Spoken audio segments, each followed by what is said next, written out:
ito lang ang atin na harvest. Ayan, dalawang balde.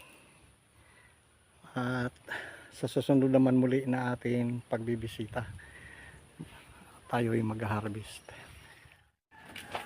Natural na pagpahinog ng mangga, ganito lang ang gawin. Ilagay sa karton. Ayan. Ayan. At lalagyan ng mga papel.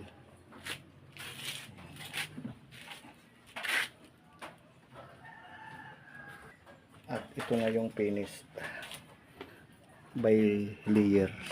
Ayan.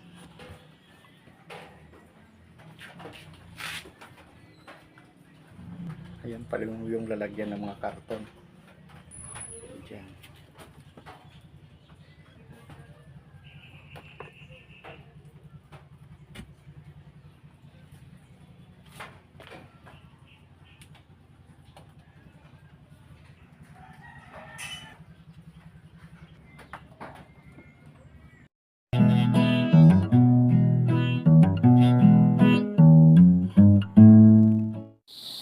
Sa atin po naman pagbabalik, Tanim Oras Vlog.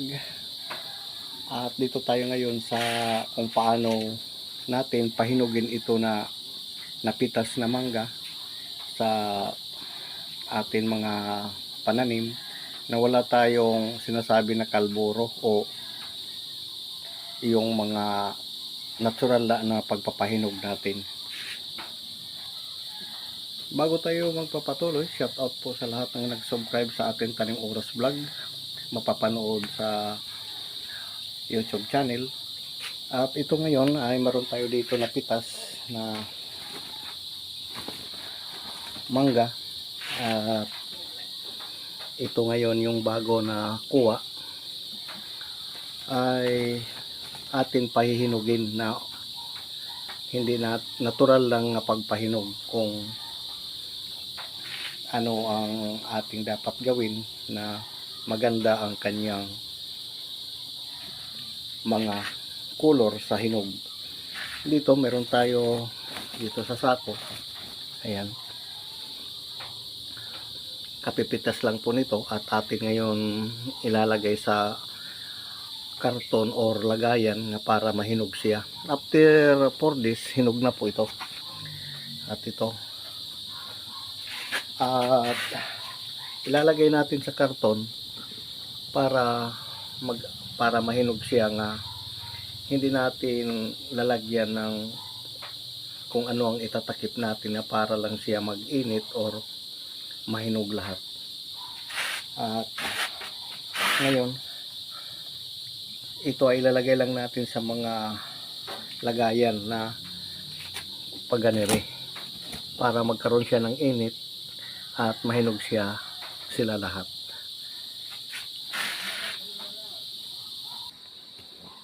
At dito sa ilalim ng mesa, mayroon tayo pinahinog na mangga, yung sinabi natin na kung paano natin pahinugin sa mga lalagyan lang, nga natural lang nga pagkahinog. At dito mayroon tayong nilagay sa karton, yung unang harvest ito.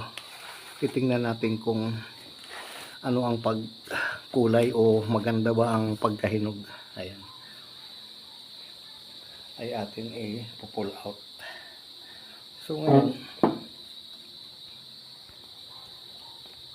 tinakpan lang natin para mahinog siya. Ganito. Igaganyan lang natin, pero yung mangga ang nasa loob na ano, titingnan natin. Ayan, no? Ayan.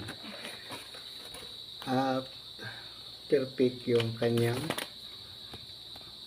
lahat sila ay parehas. At ito lang, ilalagay lang natin sa karton at tatakipan lang natin kahit kung ano ang itakip natin. Natural lang ito pagkahinog. Ayan. After 3 days or 4 days, yung sa una panimula, pag na mula sa puno, Pag ma-harvest, ilagay lang sa ganito natin. Ayan. Maganda na yung kanyang kulay. At ito rin, mayroon sa kabila.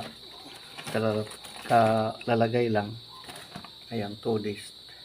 So, yan ang mangyayari sa natural ng pagpahinog ng mangga. Ayan. At, ayan siya. Mula sa pag-harvest natin, ilagay lang ng ganito. Okay na, mahihinog na siya ng maganda. So, balik tayo doon sa ating una kanina. Para ilagay natin naman sa mga ganito para mahinog.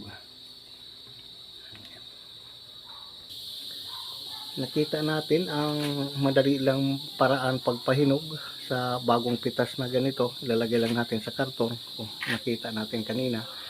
At pag ganito lang siya, na hindi natin i-close yung karton, hindi sila sabay-sabay mahinog. Pa isa-isa. Kaya inilalagay natin sa mga may takip. Ang iba kinakalburo. Pero ito, natural lang ang pagpahinog sa mangga. Ayan. Gaganyan lang natin, takipan natin dito ng papel, okay na. Ito yung mga example na bagong pitas na papahinugin doon sa mga lagayan ng ganito. So, shout out po sa lahat ng mga nag-subscribe sa ating Tanim Oras Vlog at maraming salamat po sa inyong panunod. Sa susunod naman muli na atin pag makikita sa ating adventures Tanim Oras Vlog.